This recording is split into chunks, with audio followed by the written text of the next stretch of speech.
ایک ہاتھ میں مرحب کا سر تھا۔ ظاہری طور پہ جناب سرور کائنات اپنے خیمے میں بیٹھ کر جناب امیر المومنین علی بن ابی طالب علیہ السلام کے فتح یاب چہرے کی زیارت کا انتظار کر رہے تھے اور مشتاق تھے کہ کس وقت جناب امیر علیہ السلام خیمے کے اندر تشریف لے کر آتے ہیں۔ ظاہری طور پہ جناب امیر کا انتظار تھا، مگر اپنے علم نبوت کی وجہ سے جانتے تھے کہ جعفر بھی ابھی تشریف لے کر آئیں گے۔ کیا ہوا اس سے پہلے کہ جناب امیر علیہ السلام خیمے میں داخل ہوتے،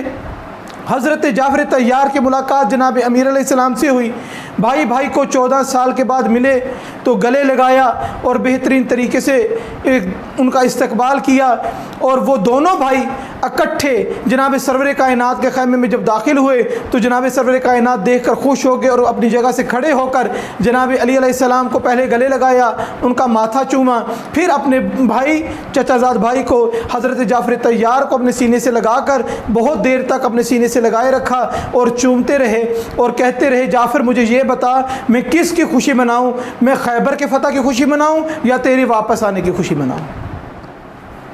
اور اپنے دونوں بھائیوں کو دیکھ کر جناب سرور کائنات نے انتہائی خوشی اور مسرت کا اظہار کیا اور حضرت جعفر کے شانوں پر ہاتھ رکھ کر جناب سرور کائنات فرماتے ہیں کہ جعفر آدم سے لے کر عیسیٰ تک کسی نبی کی امت میں ایسا شخص نہیں آیا کہ جس کے نام کی نماز کسی نبی نے تعلیم کی ہو۔ تو جعفر یاد رکھ، جو شخص کتنی ہی پریشانیوں میں مبتلا ہو، جس شخص کی بارش کے قطروں کے برابر دعائیں ہوں اور مستجاب نہ ہوتی ہوں، وہ چاہے کہ میری دعائیں مستجاب ہوں، میری پریشانیاں دور ہوں، تو اس کو چاہیے کہ بالخصوص روز جمعہ زوال سے پہلے یا ہر روز بھی پڑھ سکتا ہے، جب بھی کوئی مخصوص دعا کی قبولیت چاہتا ہے تو اس نماز کو پڑھ سکتا ہے۔ اے جعفر، جو بھی مصیبت میں، جو بھی دعاؤں کی قبولیت کے لیے 4 رکعت نماز جعفر طیار پڑھے گا، اگر اس کی بارش کے قطروں کے معنی بھی مصائب ہوں گے، مصیبتیں ہوں گی، دعائیں ہوں گی، پروردگار اس کی دعاؤں کو قبول و منظور فرمائے گا۔ نماز جعفر طیار کا طریقہ کہ نماز جعفر طیار پڑھنی کس طریقے سے ہے؟ نماز جعفر طیار کو پڑھنے کا طریقہ یہ ہے کہ یہ 4 رکعت نماز ہے، 2 رکعت کر کے اس کو مکمل کیا جاتا ہے۔ ہر رکعت میں سورہ الحمد پہلے، اور پہلی رکعت میں سورہ الحمد کے بعد سورہ زلزال کی تلاوت کرنی ہے، دوسری رکعت میں الحمد کے بعد سورہ عادیات کی تلاوت کرنی ہے، تیسری رکعت میں سورہ الحمد کے بعد سورہ نصر کی تلاوت کرنی ہے، اور چوتھی رکعت میں سورہ الحمد کے بعد سورہ توحید کی تلاوت کرنی ہے۔ جب پہلی رکعت میں سورہ الحمد اور سورہ زلزال پڑھ کر آپ فارغ ہو جائیں گے، اس صورت کے بعد جو اصل کام ہے اس کو غور سے سنیے گا، اور کسی چیز کی سمجھ نہ آئے آپ رابطہ کریں گے تو اس کی مزید وضاحت میں کر سکتا ہوں کہ زلزال پڑھ کے جب فارغ ہوئے، اب آپ کو 15 مرتبہ تسبیحات اربع کا ورد کرنا ہے۔ سبحان اللہ والحمد للہ ولا الہ الا اللہ واللہ اکبر 15 مرتبہ تسبیحات اربع پڑھ کے رکوع میں جانا ہے۔ رکوع میں رکوع کی تسبیح جیسے پڑھتے ہیں نماز میں، ویسے پڑھ کر 10 مرتبہ تسبیحات اربع دوبارہ پڑھنی ہے۔ رکوع سے کھڑے ہو کر سمع اللہ پڑھ کر پھر 10 مرتبہ تسبیحات اربع پڑھنا ہے، پھر سجدے میں جانا ہے، سجدے کی تسبیح پڑھنے کے بعد 10 مرتبہ تسبیحات اربع دوبارہ پڑھنی ہے، سجدے سے سر اٹھاتے اللہ اکبر کہہ کر استغفر اللہ ربی واتوب الیہ پڑھ کے پھر 10 مرتبہ تسبیحات اربع کا پڑھنا ہے، پھر دوسرے سجدے میں سر رکھ کر 10 مرتبہ تسبیحات اربع پڑھنی ہے، پھر دوسرے سجدے سے بھی اٹھ کر 10 مرتبہ تسبیحات اربع پڑھ کے جب آپ بحول اللہ کہہ کر کھڑے ہوں گے پھر سورہ الحمد کی تلاوت کرنی ہے، سورہ الحمد کے بعد سورہ عادیات کی تلاوت کر کے پھر ویسے ہی 15 مرتبہ یہ تسبیحات اربع کا ورد کر کے رکوع میں، رکوع سے اٹھ کے سجدے میں، سجدے سے اٹھ کے پھر سجدے میں، پھر سجدے سے اٹھ کے صرف رکوع سے پہلے 15 مرتبہ، ورنہ رکوع میں، رکوع سے اٹھ کے سجدے میں، سجدے سے اٹھ کے ہر مرتبہ 10 مرتبہ تسبیحات اربع کا ورد کرنا ہے۔ اور جب یہ 4 رکعت نماز مکمل ہو جائے، ہاں یہاں پر ایک اور بات جو میں واضح کرتا جاؤں کہ جو شخص سورہ زلزال نہیں پڑھ سکتا، سورہ عادیات پڑھنے میں مسئلہ ہے، سورہ نصر اس کو پڑھنی نہیں آتی یا اس کی ادائیگی ٹھیک نہیں ہے، فضیلت یہ ہے کہ ان صورتوں کے ساتھ اس 2 رکعت کو نماز کو مکمل کیا جائے، وگرنہ جو دعا جو سورہ مکمل آتا ہے اس کو سورہ الحمد کے بعد پڑھ کے اپنی نماز کو اس طریقے سے مکمل کریں۔ اور جہاں پر یہ چیز بھی واضح کرتا چلوں کہ جو افراد اس چیز کا خیال نہ کر سکیں کہ میں نے 10 مرتبہ کب پڑھنی ہے، اٹھ کے پڑھنی ہے، سجدے میں پڑھنی ہے، رکوع میں پڑھنی ہے، رکوع سے کھڑے ہو کے پڑھنی ہے، جو شخص سمجھتا ہے کہ میں اس ترتیب کا خیال نہیں رکھ سکوں گا، مجھے یاد نہیں رہے گا کتنی مرتبہ پڑھا ہے کتنی مرتبہ نہیں پڑھا، ایسی پریشانی والی حالت میں اس شخص کو چاہیے کہ اپنی 2 رکعت کر کے نماز کو مکمل کرے اور نماز مکمل کرنے کے بعد 300 مرتبہ تسبیحات اربع کا ورد کرے۔